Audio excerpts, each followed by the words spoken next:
फातिमा की रानी माँ, प्रभु यीशु की माँ, आसरा तू ही है माँ।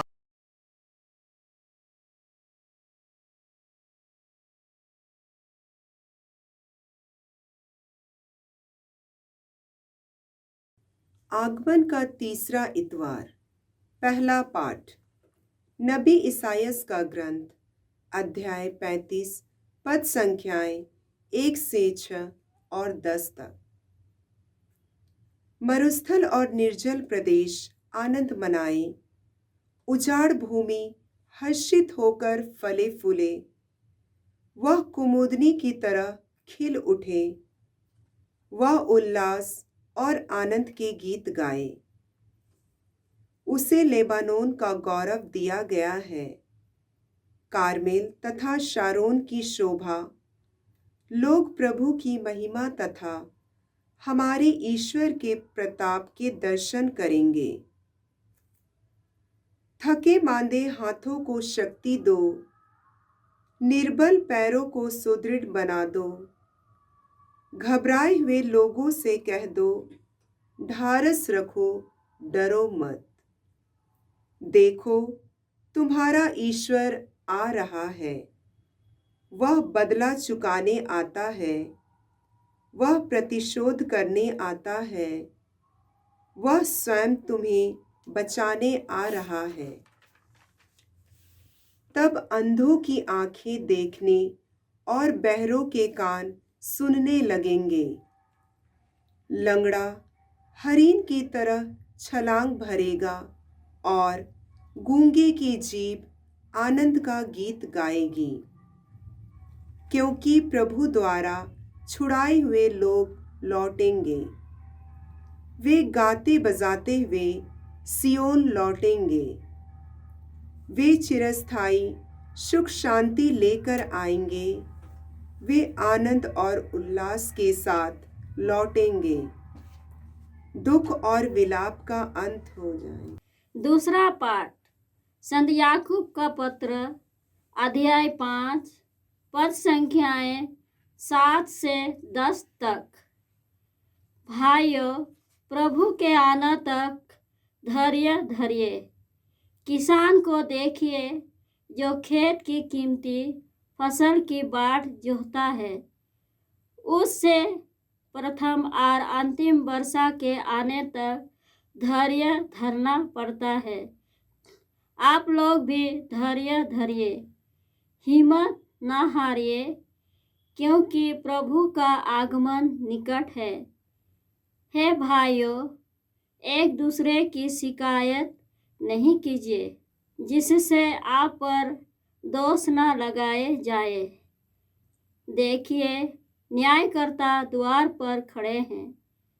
भाइयों, जो नबी प्रभु के नाम पर बोले हैं, उन्हें सहिष्णुता तथा धैर्य का अपना आदर्श समझ लीजिए। या प्रभु की वाणी है। ईश्वर को धन्यवाद। जय घोष। आलेलुया, आलेलुया। प्रभु का आत्मा मुझ पर छाया रहता है। उसने मुझे दरिद्रों को सुसमाचार सुनाने भेजा है। आलेलुया। प्रभु आप लोगों के साथ हो और आपकी आत्मा के संत साथ। मत्ती के अनुसार प्रभु यीशु ख्रिस्त का पवित्र सुसमाचार। हे प्रभु, तेरी महिमा हो। अध्याय 11, पद संख्या 2 से 11। यूहन्ना ने बंदी गृह में मसीह के कार्यों की चर्चा सुनकर अपने शिष्यों को उनके पास यह पूछने भेजा, क्या आप ही वह है जो आने वाले हैं, अथवा हम किसी दूसरे की प्रतीक्षा करें? यीशु ने उनसे पूछा, जाओ, जो कुछ तुम सुनते और देखते हो उसे यूहन्ना को बताओ। अंधे देखते हैं, लंगड़े चलते हैं, कोढ़ी शुद्ध किए जाते हैं, बहरे सुनते हैं, मुर्दे जिलाए जाते हैं, दरिद्रों को सुसमाचार सुनाया जाता है। और धन्य है वह जिसका विश्वास मुझसे नहीं उठ जाता। वे विदा ही हो रहे थे कि यीशु जन समूह से यूहन्ना के विषय में कहने लगे, तुम लोग निर्जन प्रदेश में क्या देखने गए थे? हवा से हिलते हुए सरकंडे को नहीं, तब तुम क्या देखने गए थे? बढ़िया पढ़ने वाले मनुष्य को नहीं। बढ़िया पढ़ने वाले राजमहलों में रहते हैं, आखिर क्यों निकले थे?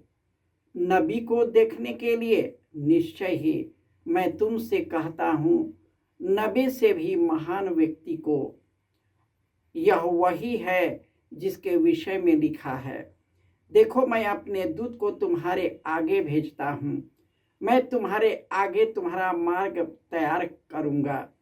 मैं तुम लोग से कहता हूँ, मनुष्य में यूहन्ना बपतिस्मा से बड़ा कोई भी पैदा नहीं हुआ। फिर भी स्वर्ग राज्य में जो सबसे छोटा है वह यूहन्ना से बड़ा है।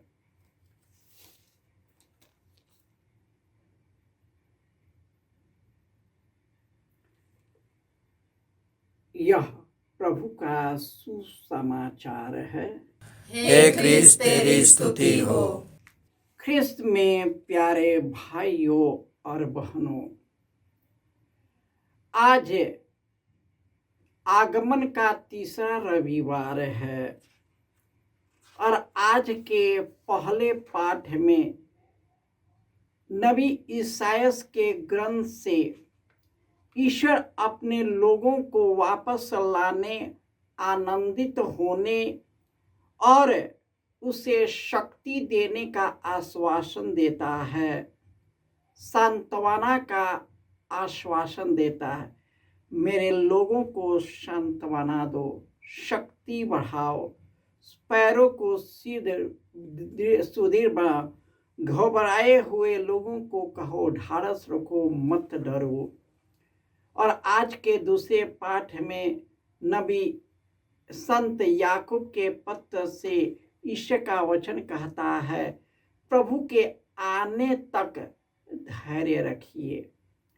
जिस प्रकार किसान अपने फसलों को जोतता है और धैर्य दे करके उसे बढ़ने के लिए आस लगाए रखता है, उसी प्रकार हिम्मत न हारे, उनका आगमन के तैयारी करे, एक दूसरे से शिकायत न करे, एक दूसरे को ऊपर दोष न लगाए, क्योंकि न्यायकर्ता द्वार पर खड़े हैं, वह सबका न्याय करता है।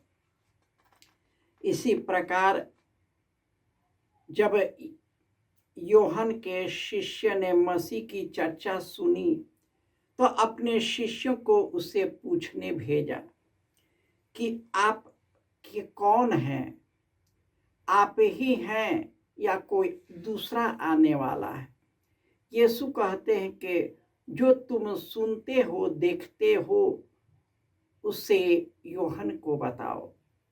अंधे देखते हैं, लंगड़े चलते हैं, कोढ़ी शुद्ध करते हैं, बहरे सुनते हैं, मुर्दे जिलाए जाते हैं और सबों को ईश्वर का संदेश सुनाया जा रहा है।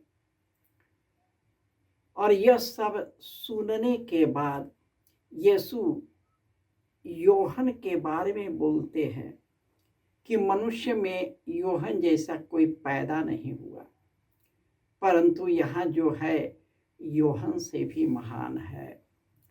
यह इसलिए कहते हैं कि वे स्वर्ग से चुने हुए थे, इस दुनिया की मुक्ति के लिए आए थे, हमारे पापों को क्षमा करने के लिए। उसने अपने रक्त बहाकर हमारे पापों को शुद्ध किया है, परंतु हम में से कई लोग हैं कि उनकी कुर्बानी को याद नहीं करते। प्रभु यीशु मुर्दों में से जी उठे हैं और वे जो हमको भी महिमान्वित करने के लिए वे फिर आएंगे और अपने साथ ले जाएंगे। जहाँ पर वे हैं वहीं पर हम सब भी निवास करें, उसकी महिमा से भर जाए। जो महिमा प्रभु यीशु को प्राप्त है उसी महिमा से उसे भरने के लिए वे फिर हमें आएंगे। परंतु हमें धैर्य रखना है, दुख और संकट को धैर्य से सहना है, आने तक अपना कार्य करते रहना है। विश्वास का कार्य, प्रेम का कार्य, सेवा का कार्य, क्षमा का कार्य हमें जारी रखना है, ताकि हमारा कार्य बंद न हो, लेकिन वह कार्य, उस कार्य के द्वारा, हमारे भले कार्य के द्वारा ईश्वर की महिमा हो सके, हमारे द्वारा, आपके द्वारा। तो यह आगमन काल है। अपने आप को शुद्ध करते हुए यीशु के पास लौट आए और उसके प्रेम और करुणा से भर जाए, ताकि वही प्रेम और करुणा दूसरों को भी बांट सके। जय यीशु।